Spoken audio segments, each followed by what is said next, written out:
Good morning dearest subscribers. இன்றைக்கி வந்து காலாஷ்டமிங்க. இன்றைக்கி காலாஷ்டமினா இன்றைக்கி மத்தியானம் 1:50 ஆரம்பிச்சு நாளைக்கு மத்தியானம் வரைக்கும் இருக்குது. ஸோ காலாஷ்டமியை பொறுத்த மட்டும் தேய்பிர அஷ்டமியை தான் நம்ம காலபைரவ அஷ்டமின்னு சொல்கிறோம். ஸோ அதை பொறுத்த மட்டும் நைட்டு தான் முக்கியம். இன்றைக்கி நைட்டு தான் வந்து அப்போ நம்ம ரொம்ப ஸ்பெஷலாக வந்து பைரவரை இன்வோக் பண்ணணும்.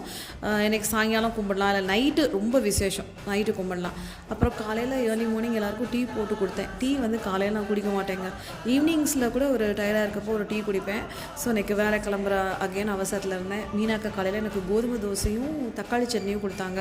ஸோ தக்காளி சட்னி எனக்கு ரொம்ப பிடிக்கும். அந்த கோதுமை தோசை தக்காளி சட்னி காம்பினேஷன் எனக்கு ரொம்ப பிடிக்கும். தக்காளி சட்னி கொஞ்சம் காரமாக வச்சு கோதுமை தோசை சாப்பிட்டா கொஞ்சம் சூப்பராக இருக்கும். வேறு எதை விட இந்த காம்பினேஷன் எப்போயுமே பர்ஃபெக்டாக கிளிக் ஆகும் அப்படின்னு சொல்லுவேன்.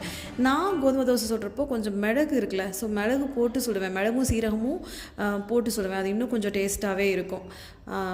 அகெயின் வந்து அப்புறம் அப்பா சாப்பிட்டுட்டு இருந்தாங்க பொறுமையாக. ஸோ நான் அன்றைக்கி சீக்கிரமே டிபார்ட்மெண்ட் கிளம்பிட்டேன். இன்றைக்கி நிறைய முக்கியமான வேலைகள் இருக்குது டிபார்ட்மெண்ட்டில். அதனால் have a great day today.